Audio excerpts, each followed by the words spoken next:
খাদিজার প্রস্তাবে আলহামদুলিল্লাহ বলো, টাকা আমি দিব, মহারানার টাকাও দিব, অনুষ্ঠান যা লাগবে তাও খরচ আমি দিব, এমনকি খাদিজার সাথে তোমার প্রথম বিবাহের খুতবা আমি আবু তালিব পড়ব। এইবার বিয়ে হয়ে গেল।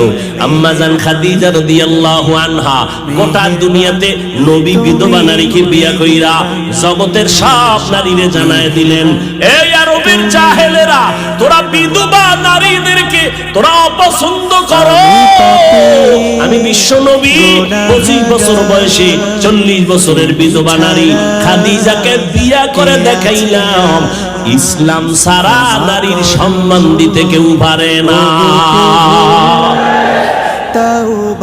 মদিনার নবী বললেন, আমি ইসলামের মাধ্যমে নারীদের সম্মান বাড়ায় দিলাম। এই খাদিজা রাদিয়াল্লাহু আনহার গর্বে আল্লাহ তাআলা আমার নবীকে 4টা কন্যা দান করলেন। কয়টা কন্যা? ছেলে এসেছে, ছেলে বেঁচে নাই। নবী গর্ব করে বলেন, ও দুনিয়ার পুরুষেরা, ও দুনিয়ার পুরুষেরা শুনো, আমি বিশ্ব নবী, আমার একটা ছেলেও নাই, আমি 4 কন্যার বাবা। কয় কন্যার বাবা? কন্যা হওয়া লাভ না ক্ষতি? এই কপাল ভরা যারা ছেলে চায়, মেয়ে হইলে কষ্ট পায়, লেখা রাখো, ওই ছেলে 10টা হলে কি লাভ হবে? কয়েক মাস আগে ঢাকা বাড্ডা থানা, কি থানা? বাড্ডা থানায় বাবার টাকায় বড় লোক বাবা কোটিপতি 2টা ছেলেরে লেখাপড়া করাইয়া বড় বানাইলো, বাবাই মইরা গেল। তোমরা ফেসবুকে দেখেছো, মিডিয়ায় দেখেছো, বাবার লাশটা সামনে ফালাইয়া 2 ভাই বাবার টাকা পয়সা নিয়ে ভাগ বটোয়ারায় ঝগড়া শুরু করলো। 24 ঘন্টা ঝগড়া করলো, বাবার লাশটা পর্যন্ত দাফন কেউ করার চিন্তাও করলো না। এমন কুলাঙ্গার জন্ম দিয়ে কি লাভ হবে? এমন কুলাঙ্গারের বাবা দাবি করলে কি লাভ হবে? 10টা ছেলে হলে কি লাভ হবে? যেই ছেলেদের কারণে মা বাবার জেলখানায় যেতে হবে, সম্মান নষ্ট হবে, এমন 10টা ছেলের দরকার নাই। একটা ছেলে যদি হয়, মা বাবার সম্মান বাড়ে, এমন একটা কোরআনের হাফেজ জমিনেই যথেষ্ট। এরপরে যাবো মেয়ে হবে। অনেকে বলে ছেলে হইলে বুঝি কোটিপতি হইতাম। আরে বাবা, ওই মেয়েটা হইয়া আল্লাহ তোরে এমন বরকত দিবে, 10টা ছেলে যা না করবে, এই একটা মেয়ের জামাই দিয়ে আল্লাহ তোরে তার থেকে বেশি দিবে। মেয়ের জামাইরা শ্বশুরের 14 পুরুষ খাওয়ানোর মতো দেওয়ার ক্ষমতাওয়ালা জামাই নাই, নাই। আর কিছু জামাই আছে ওর বাড়ির পায়খানা না খাইয়া বিয়েই করতে চায় না। শ্বশুর বাড়ির পায়খানা খাইতেই হবে, সে 8 আনা হোক, তারপরও খেতে হবে, শর্ত দিয়া খেতে হবে। বিদেশের ভিসা ছাড়া বিয়ে করা যাবে না। বলাতেই গজব আছে, এটার নাম দিছে যৌতুক। যৌতুক ইসলামেও হারাম, সরকারি আইনেও হারাম। যারা যৌতুক খায় এরা নারীদের দুশ্মন, এরা বড় ডাকাত, এরা বড় জালেম। এদের মতো ডাকাত এই জমিনে আর কেউ নাই। আল্লাহ হেদায়েত দান করুন। তাও আবার বিদেশের ভিসা লয়, লয়নি ভোলায়। আচ্ছা, বিদেশের ভিসা নাই কি বউটা সহ না নিজের একা? একটা নিয়া এবার 2-4 মাস থাইকা বিদেশ যাবে। এই সোরার ঘরের সোরা, তুই যে ভিসাটা লইলি নিজের জন্য, বউরে কার কাছে রাইখা যাবি? বুদ্ধিমান আবার জবাব দেয়, আমার ছোট ভাই পাহারা দিল। আছে না? এই মিয়া সত্য কথা বলো।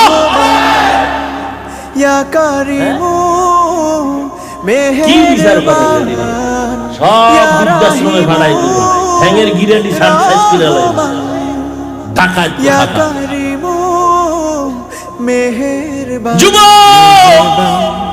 মাওলায় 2টা হাত দিছে, শক্তি আছে, কামাই কর।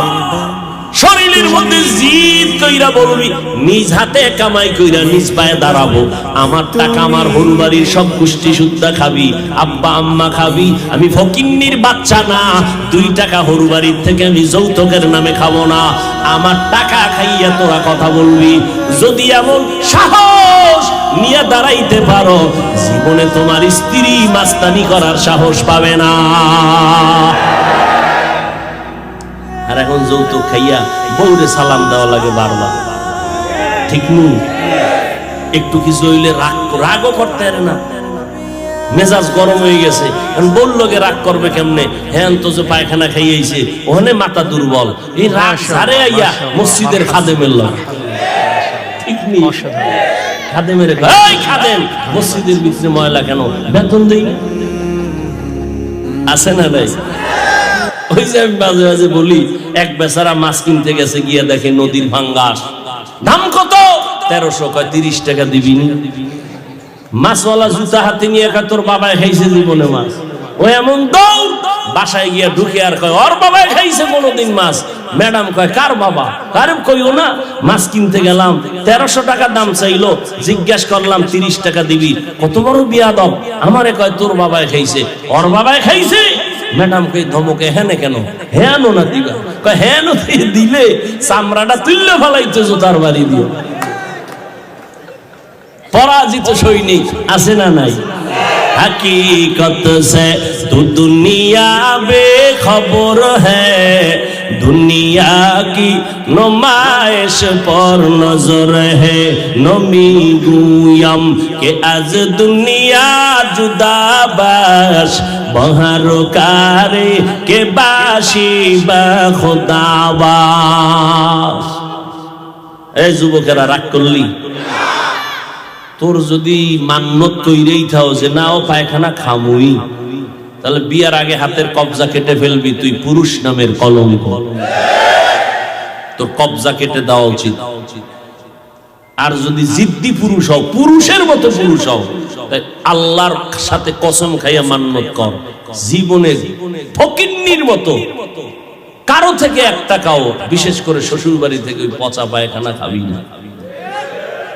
জিদ করলে এইভাবে জিদ করবি, হারামের লাইনে কেন, হালালের পথে জিদ কর, আল্লাহ তোর সাহায্যকারী হয়ে যাবে। রিজিকের মালিক কে? এত পাগল কেন? মানুষের হাতে আল্লাহ চাবি দেয় না রিজিকের। যদি মানুষের হাতে দিত, আমি হুজুর গো কত আগে না খাওয়ায় মারতো মানুষ, ঠিক নেই? আল্লাহ দেয় নাই, এইটি কত কথা। হুজুরেরা বেশি খায়, অথচ পৃথিবীতে কম খানেওয়ালা হুজুরদের মতো আর কেউ নেই, কিন্তু বারবার খায়। আল্লাহ খাওয়াইলে তোমার জ্বলবে কেন? কে খাওয়ায়? গর্তের পিপিলিকারও রিজিক কে দেয়? নদীর মাছের রিজিক কে দেয়? উড়ন্ত পাখিরে রিজিক কে দেয়? আল্লাহ দিতেছে। সে আল্লাহ দিতেছেন, ধনীকে বানান। তুমি রাগ করো কেন? কাউ ধনী আল্লাহ বানাইতেছেন, কাউকে গরিব আল্লাহ বানাইতেছেন, তুমি কেন পেরেশান হয়ে গেছো? ওয়ামা আরসালনাকা ইল্লা রাহমাতাল লিল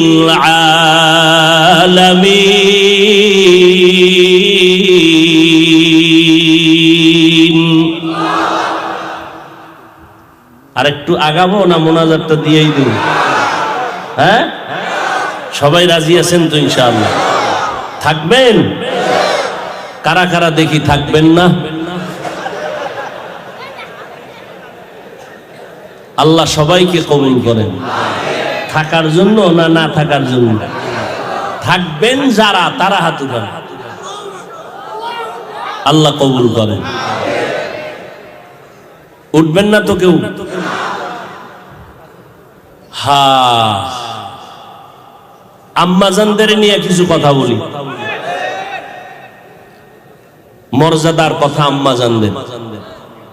এরে পর্দার আড়ালের আম্মাজানেরা, এত সম্মান আল্লাহ আপনাদের দান করেছে, কিয়ামত পর্যন্ত যদি কেউ আলাদাভাবে নারীদের সম্মান বাড়াতে চায়, খোদার কসম নারীদের সম্মান বাড়ানোর কোনো পথ নাই। যত পথ আমার আল্লাহ বাড়ায় দিয়ে রাখছেন নবীর মাধ্যমে। এখন কেউ যদি চালাকি করে নারীদের সম্মান আলাদাভাবে দিতে চায়, খোদার কসম সম্মান হবে না, নারীরা হবে আরো অপমান। নারীদের সমান অধিকার না বেশি অধিকার? নারীদের অধিকার সমান না বেশি? বেশি। কে দিয়েছেন? সমান দাও কেন? আল্লাহ বানানোর সময় তো আলাদা বানাইছে। নারীদেরকে আল্লাহ বেশি দিয়েছেন, কম দেন নাই। কেন? আহা, মানুষ বানানোর ক্ষেত্রে নরম, নরম দিয়ে আল্লাহ বানাইছেন। ওয়া খুলিকাল ইনসানু যায়ীফা। গোটা দুনিয়ার মাখলুকাতের মধ্যে মানুষ বড় দামি। কেন? মানুষ বড় নরম। আবার মানুষের মধ্যে পুরুষের তুলনায় নারীরা নরম, নারীদের মর্যাদা অনেক বেশি। ও আল্লাহর বান্দারা, নারীদের এত সম্মান আল্লাহ দান করেছেন। বিধবা নারীর সম্মান আমার নবী বিবাহের মাধ্যমে বাড়ায় দিলেন, কন্যাদের সম্মান নবী বাড়ায় দিলেন। একটু আগেও তো বলেছিলাম, যেই বাবা একটা কন্যা পেয়েছেন একটা জান্নাতের মালিক, দুইটা কন্যা পেয়েছেন দুইটা জান্নাতের মালিক। বাবাই খুশি, হুজুর আলহামদুলিল্লাহ একটা জান্নাতের মালিক হয়েছি। কেন? মাইয়া একটা পাইছি। তা মাইয়ারে কি মালিক বানাইছেন? গ্রামীণ ব্যাংকের মালিক বানাই দিয়েছে। বাবায় জান্নাতের মালিক কন্যা পাওয়াতে, আর মাইয়ারে বানাইছে কিসের মালিক? গ্রামীণ ব্যাংকের মালিক।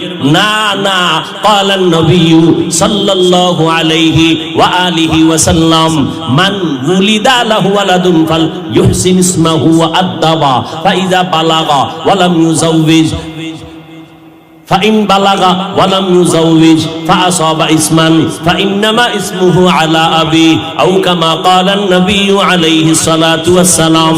পয়গম্বর বলেন, এই আব্বা জানেরা, আম্মা জানেরা, সন্তান যদি ভালো চাও একটা ভালো মা ঘরের মধ্যে আনো। ভালো যদি ফল খেতে চাও ভালো গাছ লাগাও। ভালো সন্তান যদি চাও ভালো মা ঘরের মধ্যে নিয়ে আসো। ভালো মা কই পাইবা? রমনা পার্কের গোড়ায়। হ্যাঁ, ভালো একটা মা ঘরের মধ্যে আনো। অন্তত পর্দা নিশি মহিলার সন্তান ঘরের মধ্যে আনো। কোরআন পড়নেওয়ালা আম্মা জানানো। বলার সময় নাই, ধৈর্য কুলাচ্ছেন আপনাদের। আল্লাহর বান্দা দুই ভাই, এক ভাই ছোট এক ভাই বড়। ছোট ভাই টাইম হওয়া মাত্র বিবাহ করে ফেললেন। বড় ভাই বিয়া করে না, ছোট ভাই বিয়া কইরা সংসার শুরু করেছে। এই যুবকেরা ভালো করে শুন, ছোট ভাই বিয়া করে সংসার শুরু করলো। কে বিয়া করে নাই? বড় ভাই। একদিন ছোট ভাই ডেকে বলে, ভাইজান আপনি বিয়া করেন না কেন? সময় চলে গেল। বড় ভাই ডাক দিয়া কয়, ছোট ভাই লজ্জার কথা, মনের মতো মাইয়া পাই না, কেমনে বিয়া করব? ভাই মনে করলেন, মনে হয় যেন সুন্দরী রূপসী একজন মেয়ে চায়, সম্ভ্রান্ত পরিবারের কন্যা চায়। ছোট ভাই খোঁজ খবর নিয়া সম্ভ্রান্ত পরিবারের একটা সুন্দরী রূপসী মেয়ে রেডি করলেন। রেডি করিয়া বড় ভাই রে কয়, শুনো, অমুক এলাকার এক বাড়ি, নাম জানি জানি, তার একটা কন্যা এত সুন্দরী এত রূপসী, ডানা কাটা ভরি। কি ভরি? ডানা কাটা ভরি আছে ঘরে। এই সবার ডানা কাটে, মায়ের ডানা, বাবার ডানা, শেষ পর্যন্ত স্বামীর ডানাও কেটে না। ঠিক না? সব ঘরে ঘরে ঘরে ঘরে ভেজাল। এই ডানা কাটা ভরি আছে, ডানাই কাটতেছে। এই কয়, তোর বাপ ভালো না, মা ভালো না, আলাদা বাসা আলো। যখন বাপ মায় বিচার দেয়, চেয়ারম্যান সাহেব সইতে পারি না সন্তানের কষ্ট। এইবার কয় এলাকায় থাকা যাবে না, ঢাকা লও। ঢাকা যাইয়া স্বামীরে কয়, কাজ করো, টাকা পয়সা কিছু কামাই করে। এবার স্বামীর ডানাও কাইটা হিজরত করে। করে না? করে না? সব ভেজালের মূলে নবযুগের গজব কি? কি?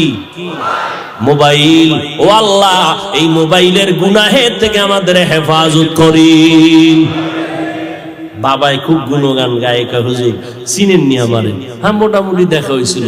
হুজুর আলহামদুলিল্লাহ, আল্লাহ আমার একটা বাচ্চা দিছে না, আমি একটা কুলের বলদ, কিন্তু বাচ্চা মোটামুটি ইঞ্জিনিয়ার ফেল। মোবাইলের সিফাগল্লির খবর সব আমার বাচ্চা জানে। খুব গুণগান গাইতেছে। এক মাস পরে দেখা, এবার বাচ্চা নিয়ে একা, হুজুর একটু তেল ভরা, একটু পানি ভরা দেন। বিষয় কি? সন্তান আব্বাও ডাকে না, আম্মু ডাকে না। বয়স কত? 5 বছরের নিকট। আম্মু ডাকে না কেন? মোবাইল দিয়ে দিয়ে সন্তানটারে বোবা বানাইছো। তেল ভরা কেন? জুতা ভরা দিলেও কাজ হবে না। ঘরে ঘরে বাচ্চাদের মোবাইল দিছে। এই ওয়াজের ভ্যান্ডেও দেখেন অনেক মা অনেক বাবা সন্তানের হাতে মোবাইল দিয়ে কি খুশি। এরা বাপ নামের মা নামের কলঙ্ক। সন্তানের হাতে মোবাইল দিয়েছ, এর থেকে একটা ছুরি ডাইরেক্ট দিলেই তো লাভ হয়ে যাইতো। সন্তান তো কৌশলে নিজেরে হত্যা করতেছে, ছুরি দিয়া ডাইরেক্ট জবাই কর। ও আম্মা জানেরা, আব্বা জানেরা, কেমনে বুঝাইলে বুঝবেন? আল্লাহ তাআলা এত সম্মান আপনাদের দান করেছেন, সারা জিন্দেগি বয়ান করলে শেষ হবে না রে আম্মা জান। আপনারা নবীদের মায়ের মতো মা, সাহাবায়ে কেরামদের মায়ের মতো মা, আলেমদের মায়ের মতো মা। আপনারা খাদিজা রাদিয়াল্লাহু আনহার মতো নারী, আয়েশা রাদিয়াল্লাহু আনহার মতো নারী, ফাতেমা রাদিয়াল্লাহু আনহার মতো নারী। এত সম্মান আল্লাহ আপনাদের দান করেছেন। আম্মা জানেরা, আপনাদের মতো দামি জমিনে আর কোন নারীরা নাই। এরে আম্মা জান, এই দুনিয়াতে যত ভালো ভালো সন্তান, সব আপনাদের অবদান। এসপি সাহেবের ব্যবহার ভালো, ডিসি সাহেবের ব্যবহার ভালো, চেয়ারম্যানের ব্যবহার ভালো, ওসি সাহেবের ব্যবহার ভালো। আল্লাহর কসম, এই ভালো তাদের ব্যক্তিগত বাহাদুরি না, সব হলো মায়ের অবদান। আমি হাফিজুর রহমান 12 বছর বয়ান কইরা যে এসপি সাহেবরে লাইনে আনতে পারি না, ওই এসপি সাহেবকে মাত্র 1 মিনিটের বয়ানে আম্মাজান লাইনে আইনা নিছেন। বলে কেমনে? এসপি সাহেব ভোলায় চাকরিতে আসছেন, নতুন এসপি হইয়া চেয়ারে বসছেন, দিলটা শান্ত। এখন তার অর্ডারে সবাই দৌড়ায়, স্যার স্যার বলে, কত সম্মান। 1 সপ্তাহ ছুটি নিয়া আম্মাজানের দোয়ার জন্য বাড়ি গেলেন। যেদিন চলে আসবেন, আম্মাজান সন্তানটারে খানার টেবিলে বসাইয়া ডাক দিয়া কয়, বাবা আমি কোন দিন মরে যাব জানা নাই, আমি খানার টেবিলে তোরে একটা উপদেশ দিতে চাই, মানবিনি বল। আম্মা জান, গলায় ছুরি লাগবে, আপনার অবদান আমি অস্বীকার করব না। এবার বলে, বাবা আল্লাহ সম্মানের চেয়ারে বসাইছেন, ভালো করে শুনো, ওই সম্মানের চেয়ারে বৈশা কোনোদিন মিথ্যা কথা বলবা না, গরিবের উপরে কোনোদিন জুলুম করবা না, হারাম টাকা হাত দিয়া ধরবা না। এবার সন্তান কয়, আম্মা জান জীবন চলে যাবে, আমি আপনার 3টা কথা অবশ্যই রক্ষা করব। মিথ্যা কথা বলবো না, গরিবের উপরে জুলুম করব না, আমার হাত দিয়া হারাম টাকা ধরবো না। মায়ের দোয়া নিয়ে আশীর্বাদ নিয়ে চলে গেল। চেয়ারে বসছি, হঠাৎ এক গরিব আইসা কয়, স্যার এক বড় লোক আমার জায়গা নিয়ে জুলুম করতেছে। মায়ের বয়ানটা মাথার মধ্যে ঘুরতেছে। গরিবের ডাক দিয়া কয়, কোনো টেনশন করবা না, আমি লোক পাঠাইতেছি, খরচ লাগবে না, আমার পকেটের টাকাও যদি লাগে আমি তোমার ইনসাফের সাথে বিচার করে দিব। এবার গরিব তার থেকে ইনসাফের বিচার পাইল। হঠাৎ করে 2 দিন পরে রাতের আধারে বড় লোক টাকার বস্তা নিয়া এসপি সাহেব রে কয়, স্যার কত 1 বস্তা দিলাম, আরো কত লাগবে বলেন। এসপি সাহেব সার্কেল এসপি রে কয়, পুলিশ নিয়ে রে তাড়াতাড়ি অ্যারেস্ট কর, আমাকে হারাম টাকার লোক কেন দেখাইলো? অবশ্যই ওর মধ্যে 2 নাম্বারই আছে, আমি এসপির চেয়ারে যতদিন থাকবো 2 নাম্বারই করব না।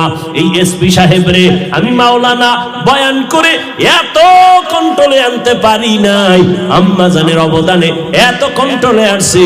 এই জন্যই যত ভালো কও সব হলো মায়ের অবদান। এরে আম্মা জানেরা, আপনার স্বামী চাকরি করে, যদি আপনি জিজ্ঞাসা করেন তোমার মাসে বেতন কত, 20,000, মা যদি ঘরে আসার পর যদি দেখেন 21,000 টাকা, আম্মাজান যদি জিজ্ঞাসা করি বেতন তোমার 20,000, 1,000 বাড়লো কেন? এইবার স্বামী প্রথমবারে বলল, এটা আমার অন্য লাইনের একটা টাকা, আমি একজন থেকে আমারে হাদিয়া দিছে, নিয়ে নিল। দ্বিতীয় মাসে আবার দেখে বাড়তি, স্ত্রী আবার প্রশ্ন করলো, স্বামী 20,000 টাকা বেতন, বাড়তি 5,000 কেন? এইভাবে যদি একটা মা স্বামীকে বারবার অনিং দিতে থাকে, ওই স্বামী জীবনে কোনোদিন সুদের টাকা ঘরে আনবে না। ঠিক কিনা বলো? স্কুলে যায় সন্তান, সকাল 8টায় গেল, বিকাল 4টায় চলে আসবে। 4টার সময় সন্তান আসে নাই, 1 ঘন্টা দেরি হয়েছে। আম্মাজান কানের গড়ায় হাত দিয়া বাচ্চাটারে যদি জিগায় 4টার সময় ঘরে আসবি, 2 ঘন্টা দেরি হলো কেন? একদিন কাল দইরা জিগাইব, পরের দিন যদি আবার দেরি হয় আবার 2টা থাপ্পড় লাগায় দিবে। আম্মাজান যদি এতটুকু সতর্ক হইয়া সন্তানকে লালন করে, কোন সন্তান আর কোনদিন নারীদের সাথে অবৈধভাবে সময় দিতে পারবে না। আম্মাজানের এত অবদান, ওই মায়ের অবদানে সন্তান টাইট হয়ে যাবে। দ্বিতীয় মা তো নামাজ পড়ে পড়ে আল্লাহর আদালতে দোয়া করবেন। ও আল্লাহর বান্দারা, বলতেছিলাম একটা ঘটনা মনে আসেনি? ছোট ভাই বিবাহ করে বড় ভাইয়ের জন্য প্রস্তাব দিল। সম্ভ্রান্ত পরিবার, বড় ভাই ডাক দিয়ে কয়, টাকাওয়ালা সুন্দরী মেয়ে চাই না। এবার কয়, ভাইজান কষ্ট করে মেয়েটারে বের করলাম, সংসার করার জন্য বাড়িটা বের করলাম, তুমি এই মাইয়াও চাও না তো কেমন মাইয়া চাও? এবার বড় ভাই কয়, আমি এমন একটা মাইয়া আমার জীবনের আপন বানাইতে চাই। আল্লাহকে সাক্ষী রেখে বলছি, যেই স্ত্রীটা আমার ঘরে আইসা আমার হাত ধইরা আমাকে জান্নাতের মধ্যে ঢুকাইয়া দিবে, এমন একটা বিবি আমার আপন হতে চাই, আমার আপন করতে চাই। এমন মেয়ে আমার ঘরে আসার পরে আমার সন্তানকে এমন আদর্শওয়ালা বানাবে, যে আদর্শ দ্বারা অন্ধকার সমাজকে আলোকিত করবে। ছোট ভাই কয়, এমন মাইয়াও নাই, তোর কপালে বিয়াও। বড় ভাই কইল, শোন, আল্লাহর কসম, যদি আমার দিলের নিয়তটা বিশুদ্ধ হয়, যদি আমার নিয়তটা খাঁটি হয়, একদিন পরেও যদি হয়, আমার মালিক আমার দিলের তামান্না পূরণ করবে।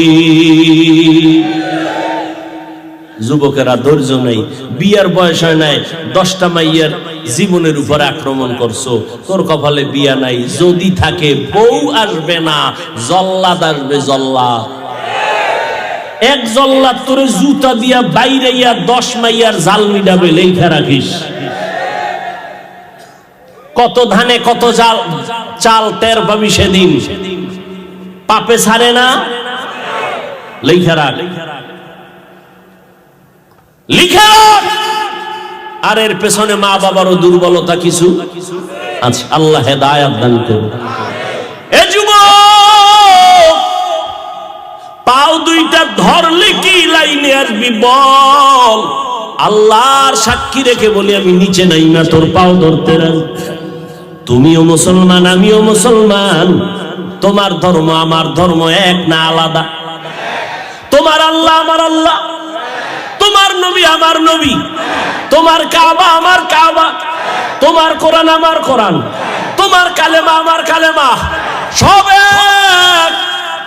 দুনিয়াতে আসছি এক, বিদায় হব, কাফনের সংখ্যা 3টা হবে, তাও এক, তবে কালার হবে আলাদা না এক? কি কালার হবে?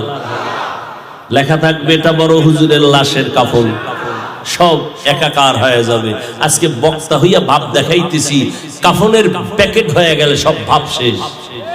কে চেয়ারম্যান, কে এমপি, কে মন্ত্রী, কে ডাক্তার, কে রোগী, কে ইমাম, কে মুক্তাদি, কে বক্তা, কে শ্রোতা, সব ভাব শেষ, সব সাদা কাফনে একাকার হয়ে যাবে। তোমার আমার আল্লাহ এক, নবী এক, কোরআন এক, কাবা এক, ধর্ম এক, কালেমাটাও এক। কিন্তু দুঃখ, আমি টুপি মাথায় না দিলে শরম পাই, আর টুপি তুমি মাথায় দিলে লজ্জা পাও। তুমি কেমন মুসলমান? আমি দাড়ি কাটতে লজ্জা পাই, তুমি দাড়ি রাখতে লজ্জা পাও। আমি পর্দা না করলে লজ্জা লাগে, তুমি পর্দা করতে লজ্জা পাও। আমি মসজিদে ঢুকতে শান্তি পাই, তুমি মসজিদে ঢুকতে বড় লজ্জা পাও। তুমি কেমন মুসলমান? ও যুবক, কয়দিন আর বাহাদুরি করবা? আমার ভাইজান দোয়া চাইছেন নদী ভাঙ্গন এলাকা, আল্লাহ যদি একটা সেকেন্ডের অর্ডার দেয়, এই বঙ্গোপসাগর গরম হয়ে যা, ভোলা দ্বীপটাকে সব ধ্বংস করে ফেল, 1 মিনিট লাগবে নাকি? আমার মাওলার কুদরত, 1 মিনিটও লাগবে না রে বাবা। শরীয়তপুর একটা জেলা, ওখানে নড়িয়া থানায় কয়েক মাস আগে বাড়ি শুদ্ধ গ্রাম সব পানির তলে চলে গেছে। আল্লাহ দেখাইতেছে, তুমি ভোলার মানুষ, তোমাকেও গ্রাম শুদ্ধ দেখবা, ঘুমের মধ্যে বাড়ি ঘর সব পানিতে নিয়ে গেছে। ধর বলারও টাইম পাবা না রে বাবা। এমন একটা দিন নাই, মরণের খবর নাই। ও যুবক, প্রতিজ্ঞাবদ্ধ হও। আমি তোমাকে এতক্ষণ যে চিল্লাইয়া বয়ান করলাম, একবারও কিন্তু বলি নাই আমগো পাস করলি তুমি মাথায় দে নাইলে গুনাহ হবে, কওমি মাদ্রাসায় পড়না হয় গুনাহ হবে, একবারও বলি নাই। তাবলীগ না করলে গুনাহ হবে, একবারও বলি নাই। পীরের কাছে না গেলে গুনাহ হবে, একবারও বলি নাই। বরং বাবা এটাও কিন্তু বলি নাই স্কুল ছাড়ো, কলেজ ছাড়ো, আমগো মতো হুজুর হও, একবারও বলি নাই। বরং তুমি স্কুলে পড়ো আলহামদুলিল্লাহ, কলেজে পড়ো আলহামদুলিল্লাহ, চাকরি করো আলহামদুলিল্লাহ, ব্যবসা করো আলহামদুলিল্লাহ, ওখানে থাইকেই তুমি চলো। তবে নবীর স্লোগান মোহাব্বত ছাড়বা না, আল্লাহর গোলামি বন্ধ করবা না, পাঁচ বেলার নামাজ পড়ো, মা বাবার দোয়া নিয়ে সামনে আগাও, মা বাবার দোয়া ছাড়া আগাইতে পারবা না। ওই বড় ভাই ডাক দিয়া কয়, ও ছোট ভাই, আমার কপাল যদি ভালো থাকে, আমার নিয়ত যদি খাঁটি হয়, আমি এমন মেয়ে পাবো যেই মেয়ে আমার হাত ধরে আমাকে জান্নাতের মধ্যে ঢুকাবেন। এবার আল্লাহর কাছে দোয়াও করতেছেন, দোয়া করা লাগবে না? দোয়াও করতেছেন। এই যুবকেরা আল্লাহর কাছে দোয়া করবা নামাজ পড়ে, আল্লাহ একটা নেককারিনী মহিলা দিও কোরআন পড়ার মাধ্যমে, যেই বিবি আমার ঘরে আসলে আমার কামাই রুজিতে বরকত হয়ে যাবে, আল্লাহ নেককার সন্তান আসবে, আমার ফুলের বাগানটা সাজানো হবে, বিনিময়ে জান্নাত পরকালে পাবো, এমন একটা মেয়ে চাই। ও আল্লাহ এমন মেয়ে দিও না যেই মেয়ের দ্বারা আমার দুনিয়া অশান্তি হবে, জাহান্নাম হবে পরিণাম ফল। আল্লাহর বান্দা দোয়া করতেছেন, হঠাৎ খবর আসছে এলাকার বাইরে এক গ্রামে একজন আল্লাহওয়ালা আসেন মাঝে মাঝে, আইসা এলাকাবাসীর জন্য দোয়া করে চলে যান, দুই একদিন থাকেন। বড় ভাই খবর পাইয়া দৌড়াইয়া চলে গেলেন ওই আল্লাহর ওলির কাছে, যাইয়া ফজরের সময় নামাজ পড়ে বলে, হুজুর আমার জন্য দোয়া করেন, আল্লাহ পাক রব্বুল আলামিন যেন নেকের উপরে হেদায়েতের উপরে রাখেন। হুজুর বলে, বাবা বিয়া করছুনি? বলে, না করি নাই। বয়স কত? এত। সীমানা পারায় গেল, এখনো কেন বিয়া করো না? হুজুর আমি এমন মাইয়া খুঁজি পাই না। এমন মাইয়া কেমন মেয়ে চাও? বলে, এমন একটা মেয়ে চাই যেই মেয়েটা আমার হাত ধরে আমাকে জান্নাতের মধ্যে ঢুকায় দিবে। এই কথা বলতে না বলতে হঠাৎ মসজিদের বাহির থেকে একটা সালামের আওয়াজ আসলো, কচি কণ্ঠে ছোট আওয়াজে একটা যুবতী মেয়ে সালাম দিল, ওয়া আলাইকুমুস সালাম। হুজুর আমি এক কন্যা সন্তান, কোথায় বাড়ি ঘর? বলে, এই এলাকায় আমার ঘর। কেন আসছেন আপনি ফজরের সময় নামাজের টাইমে? বলে, আমার আব্বা জান বহুদিন ধরে ঘরে অসুস্থ, একটু দোয়া করবেন, আল্লাহ যেন আমার আব্বা জানকে সুস্থতার নেয়ামত দান করেন। আর দোয়া চাই, আল্লাহ যদি আমার আব্বা জানকে নিয়ে যান ঈমানের সাথে যেন বিদায় দেওয়ার তৌফিক দান করেন। এই মা তোমার বিয়া হয়েছে কিনা? বলে, না হয় নাই। বয়স কত? বলে, এত। এখনো কেন বিয়া হয় না? মেয়েটা জানালার বাহির থেকে পর্দা রক্ষার্থে বলতেছে, হুজুর আমি আল্লাহর কাছে নামাজ পড়ে দোয়া করি, জীবনে একটা স্বামী চাই। স্বামী তো জীবনে একজন, দ্বিতীয় আর নিতে চাই না। তবে এমন এক স্বামী আমি জীবনের আপন বানাতে চাই, যেই স্বামী আমার হাতটা ধরে আমাকে জান্নাতের মধ্যে ঢুকাইয়া দিবে, এবং এমন একটা সন্তান আমাকে উপহার দিবে, যেই সন্তানের দ্বারা সমাজের অন্ধকার দূর হয়ে আলোকিত হয়ে যাবে। যুবক এইবার বড় ভাই ডাক দিয়ে কয়, হুজুর আমিও যেই কথা বললাম আমার মনের মতো না জানি এই মেয়েটা হয়ে গেল, আপনি মাঝখানে থাইকা একটু প্রস্তাব দিয়া বিবাহের ব্যবস্থা করাইয়া দেন। হুজুর খবর নিলেন, ফ্যামিলি বড় গরিব। আল্লাহর বান্দা বলে, আমার গরিব দেখার দরকার নাই, ধনী বানানের মালিক আল্লাহ, গরিব বানানের মালিক আল্লাহ। আমি একটা জান্নাতি মেয়ে চাই, আমার জীবনের আপন। প্রস্তাব হয়ে গেল, বিবাহের বন্ধনে আবদ্ধ হয়ে গেল। এবার দুইজন স্বামী আর স্ত্রী জান্নাতের জীবন যাপন শুরু করলেন। কাজ করেন, নামাজ পড়েন একত্রে, সারা রাত ঘুমায় না, দুইজনে যায় নামাজে বসে আল্লাহর দরবারে কান্না করেন, রব্বি হাবলি মিন লাদুনকা যুররিয়াতান তাইয়্যিবাতান ইন্নাকা সামিউদ দুআ। ও আল্লাহ নেককার সন্তান তুমি আমাকে দাও। এই দোয়া করা লাগবে না? লাগবে না। নেককার সন্তান দাও। কয়জন বাবা নেককার সন্তানের জন্য দোয়া চাইছেন, বিয়ে করছেন, সেখানেও যাচাই করলেন না, মাইয়াটা বউ বানাবেন যারে কোরআন পড়তে পারেনি। আনছেন ঠিক আছে ঘরের মধ্যে, আনার পরেও তো মাওলার কাছে বলেন নাই ও আল্লাহ নেককার সন্তান দাও। আল্লাহ তো দোয়া শিখাই দিয়েছেন, নেককার সন্তানের জন্য দোয়া করো, রব্বি হাবলি মিন লাদুনকা যুররিয়াতান তাইয়্যিবাতান ইন্নাকা সামিউদ দুআ। আবার যখন সন্তান আসবে তখন আর একটা দোয়া পড়বা মোনাজাতে, রব্বানা হাবলানা মিন আজওয়াজিনা ওয়া যুররিয়াতিনা কুররাতা আয়ুনিন ওয়াজআলনা লিল মুত্তাকিনা ইমামা। আল্লাহর বান্দা দোয়া করে, স্ত্রীও দোয়া করে, আল্লাহ একটা নেককার সন্তান দাও। দুজনার দোয়া কবুল হয়ে গেল। আর সে আজিমে আল্লাহ এমন একটা সন্তান তাদের দান করেছেন, দুজন আদর্শ দিয়া সন্তানকে লালন পালন করায়। মদিনার নবীর আদর্শ, সন্তান যখন দুনিয়াতে আসবে ডান কানে আজান দাও, বাম কানে একামতের আওয়াজ শুনায়া দাও। আজকে বাঙালিদের জানাই নাই যে আজান আর একামত কানে দেওয়া লাগে। যাও দিত হসপিটাল ওয়ালারা সব জবাই করেছি, লেখছে ইসলামী হসপিটাল, ইসলামী। ওখানেও কিন্তু সিজারে বাচ্চা হবে, আজান একামত দেওয়ার কোনো মুয়াজ্জিনের সিস্টেমই নাই। মা বাবা জানেই না যে সন্তানের কানে আজান একামত দেওয়া লাগে, জানেই না। 7 দিন যখন হবে, 7 দিনের দিন সন্তানের চুল কাটো, একটা সুন্দর নাম রাখো। সন্তানের নাম রাখবা সুন্দর, বৃষ্টি, হাসি, খুশি, তুফান। সন্তানের নাম নদী, সাগর, হৃদয়, সবুজ, গম্বুজ। হাসেন আপনারা? একটা বিধর্মীর ঘরে আব্দুর রহমান আছে, রহিমা নামের কোন মেয়ে আছে, আর বেহায়া বেলাজা মুসলমানের ঘরে ঘরে বেঈমানের নাম। অথচ সহিহ হাদিস নবী বলেন একটা নাম যদি ইসলামী হয় কিয়ামতের দিন আল্লাহ শুধু নামের বরকতে জান্নাত দিবেন। স্বামী আর স্ত্রী দোয়া করছেন, আল্লাহ নেককার সন্তান দাও, দিছে। আজান ডান কানে বাম কানে ইকামত, সুন্দর একটা নাম তৌফিক দিয়েছেন। নামটা আমি সবার শেষে বলবো, তোমরা গুগলে সার্চ দিয়ে দেখবা কত সুন্দর নাম। যুবকেরা এমন সুন্দর নাম রাখলেন, আদর্শওয়ালা বানাইতেছেন।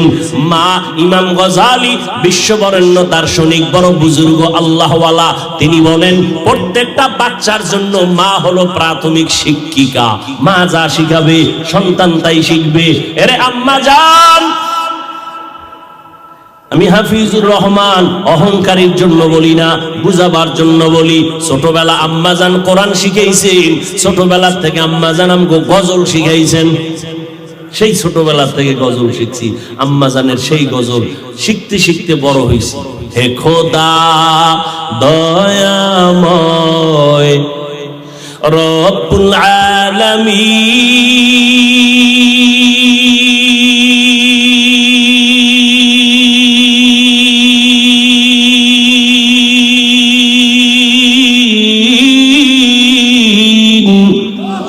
জীবনে মারণে ভয় কি হবে সেই দিন, হে খোদা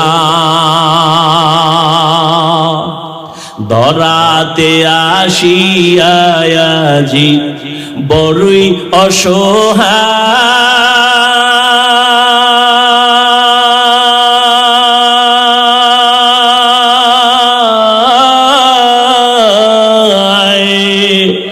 ইহকালের মায়া জালে অন্ধ যে সবাই,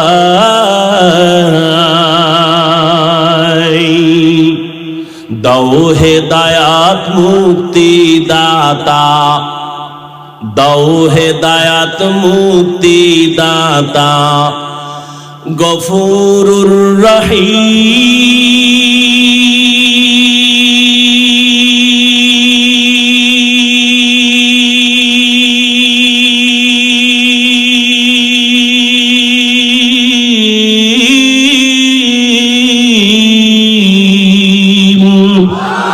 জীবনে মারণে ভয় কি হবে সেই দিন, হে খোদা খোদা দয়াময় রব্বুল আলামিন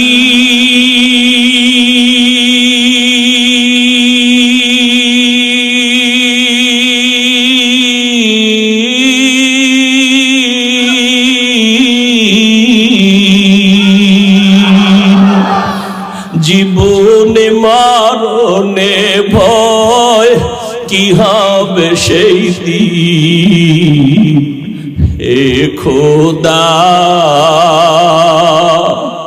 আল্লাহ আপনাদের কাছে দোয়া চাই আমার আম্মাকে আল্লাহ সুস্থতা দান করে অনেক অসুস্থ আল্লাহ দীর্ঘ নেক হায়াত দান করে এর পর্দার আড়ালের আম্মা জানে না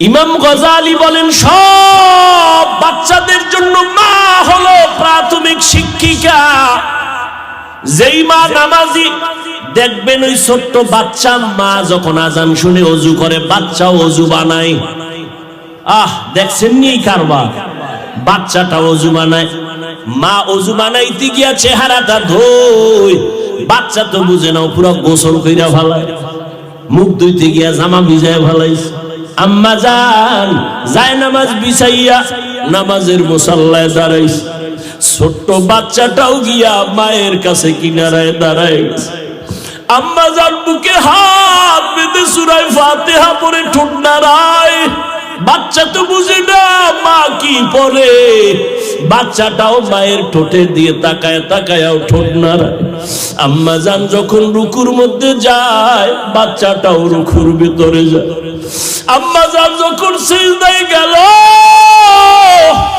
বাচ্চাটাও সিজদায় চলে গেল আম্মা জান নাক আর কপাল ঠেকাইয়া সিজদা করলো কিন্তু বাচ্চাটা গাল মাটিতে লাগায় মায়ের মুখের দিকে তাকায় দেখে মা ঠোঁট নাড়ায় বাচ্চাটাও ঠোঁট নাড়ায় আমার আল্লাহর কুদরতি অন্তরে মায়ার মোহাব্বতের জোশ আল্লাহ ডেকে বলেন ফেরেশতা তাকায় দেখ ওই শিশু বাচ্চাটা ঠোঁট নাড়ায় কেন বলে আল্লাহ বাচ্চা ঠোঁট নাড়ায় এই জন্য মা ঠোঁট নাড়ায় এই জন্য বাচ্চাও নাড়ায় বলে ওর মা কি কয় বলে ওর মা বলে সুবহানা রাব্বিয়াল আলা আল্লাহ কয় লেখ এই বাচ্চাও বলে সুবহানা রাব্বিয়াল আলা এই বাচ্চার তো কোনো আমলনামা নাই এই বাচ্চার সওয়াবগুলো মায়ের আমলনামায় লিখে দাও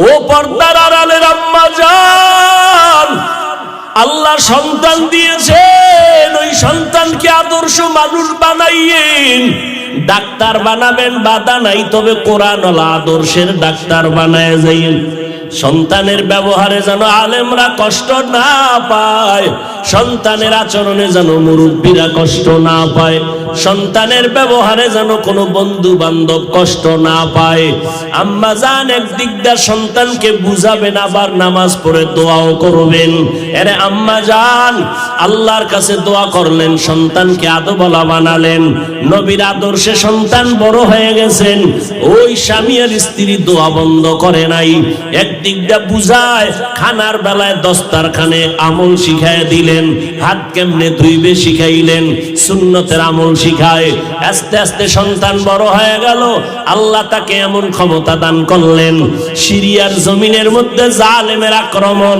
মিশরের জমিনের মধ্যে জালেমের আক্রমণ ওই স্বামী আর স্ত্রীর মাঝে আল্লাহ এত মুসলিম নববী আদর্শ দান করেছেন ওই আদর্শ সন্তান পাইয়া এমন আলোকিত হয়ে গেল মিশরটাকে বিজয় করে নিলেন সিরিয়ার জমিনটাকে হাতের মধ্যে নিলেন মসজিদে আকসা বাইতুল মুকাদ্দাস যেখানে জালেম ইহুদিদের আক্রমণ ইসরায়েলিদের আক্রমণ ওই সময় জালেমদের আক্রমণ থেকে মসজিদে আকসাকে হাতের মধ্যে নিয়ে নিলেন মুসলমানের উপরে জুলুম নিপীড়ন বন্ধ করায় দিলেন স্বর্ণের অক্ষরে তার নাম ইতিহাসের পাতায় লেখা এমন একটা সন্তান এমন মা এমন বাবার মাধ্যমে দুনিয়াতে আসছেন যেই সন্তানের আদর্শে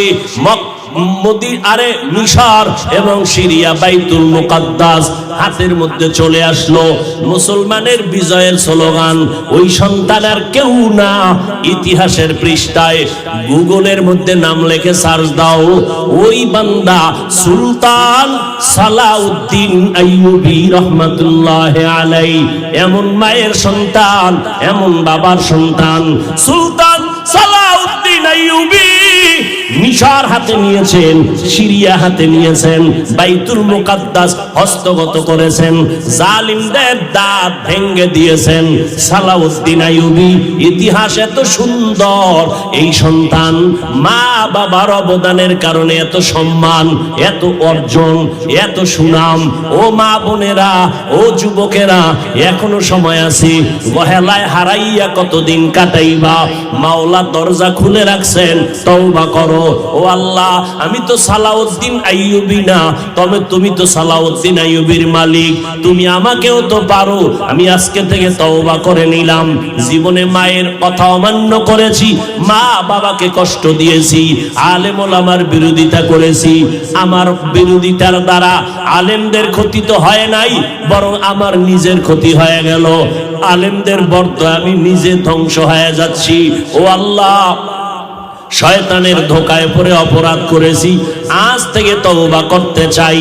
মরিয়া গেলে যাব, হায়াতের মালিক আল্লাহ, ইজ্জতের মালিক আল্লাহ। জীবনে আর নামাজ ছাড়বো না, স্কুলে পড়ি, কলেজে পড়ি, আর নবীর তরিকার বাইরে চলবো না। আলেম ওলামাদের বিরোধিতা করব না, মা বাবার সাথে বেয়াদবি করব না। ওই মা বাবার দোয়া নিয়া সামনে আগাই ওরে যুবক। মা বাবার দোয়া ছাড়া আমি বান্দা চেয়ারে বসতে পারি নাই। মা বাবার দোয়া ছাড়া তুমিও পরীক্ষায় নাম্বার পাও নাই। মা বাবার দোয়া ছাড়া তুমি সম্মানের চেয়ারে বসতে পারো নাই। আল্লাহর কাছে বিনয়ের সাথে তওবা করো। তবে এটাও সত্য কথা, আবু জাহাল নবীরে দেখলো, বয়ান শুনলো, কালেমা পড়ে নাই। আর ওমরের মতো বান্দা তরবারি নিয়ে নবীর কল্লা কাটতে এসে মুসলমান হয়ে গেল। এই জমিনে যদিও আবু জাহাল নাই, তবে আবু জাহালের মতো শক্ত অন্তরওয়ালা মানুষ আছে। হাজারো বয়ানে দিলটা নরম হবে না, তওবা করবে না। আবার একদল মানুষ ওমরের মেজাজওয়ালা, গুনাহগার হইয়া ময়দানে ঢুকবে। হঠাৎ করে মরণের কথা স্মরণ হবে, কবরের আযাবের কথা স্মরণ হলে কান্না করে করে একা একা বলবে, আল্লাহ, জীবনে আর গুনাহ করব না, নামাজ ছাড়ব না, দাড়ি কাটবো না, মা বাবাকে কষ্ট দিব না, নবীর তরিকার বাহিরে চলবো না, রহমতের নবীর আদর্শ অনুযায়ী চলবো। আল্লাহ, তুমি আমাকে মাফ করে দাও। আল্লাহ একটা সেকেন্ডের মাধ্যমে বান্দার তওবা কবুল করে জীবনের সব গুনাহ মাফ করে দিবেন। ও এলাকার মা বোনেরা, ও যুবকেরা, ও বৃদ্ধ বাবাজি, অনেকে মনে মনে ভাবতেছেন এটা কেমনে সম্ভব। আপনাদের মতো কত বান্দা জীবনে মাদ্রাসায় পড়ে নাই, স্কুল কলেজে পড়ে 5 বেলার নামাজ পড়ে, আপনি কেন পারবেন না? রাস্তায় গাড়ি চালায় যুবক, নামাজ ছাড়ে না। নদীর মধ্যে মাছ ধরে, নামাজ ছাড়ে না। কৃষি কাজ করে, নামাজ বাদ দেয় না। আপনি কেন পারবেন না? ও বুড়া বাবাজিরা, আপনাদের মতো কত বুড়া লাঠি হাতে নিয়ে মসজিদে গিয়া 5 ওয়াক্ত নামাজ পড়ে, আপনারা কেন পারবেন না? এরে আম্মা জান, আপনার মতো কত মা ঘরের মধ্যে থাইকা স্বামীর মাল হেফাজত করে, সন্তান আদর্শওয়ালা বানায়, নামাজ পড়ে, দোয়া করে, তাহাজ্জুদ পড়ে, আপনি মা কেন পারবেন না? হেদায়েতের মালিক আমার আল্লাহ, আল্লাহর কাছে তওবা করেন। ও যুবতী বোনেরা, আপনাদের মতো কত বোন স্কুল কলেজে পড়ে, মোবাইলে অযথা সময় কাটায় না, যুবকের সাথে সময় ব্যয় করে না, নামাজ পড়ে, লেখাপড়া করে, নিজের সতীত্ব চরিত্র হেফাজত করে। জীবনে প্রত্যেকটা মানুষের অমূল্য সম্পদের নাম হলো সুন্দর চরিত্র। যার চরিত্র খারাপ, ওর টাকা থাকলেও মানুষ চায় না, ওর কিছুই মানুষ দেখতে চায় না। কেন? তার চরিত্র ভালো না। অতএব ও বোনেরা, ও আম্মা জানেরা, ও যুবকেরা, আজকে থেকে চরিত্র সুন্দর করেন, পিছনের গুনাহ থেকে তওবা করেন। মনে মনে আল্লাহকে একটু বলতে থাকেন, আল্লাহরে বলেন, আল্লাহ, জীবন চলে গেল, আর নামাজ ছাড়বো না, দাড়ি কাটবো না, মা বাবাকে কষ্ট দিব না।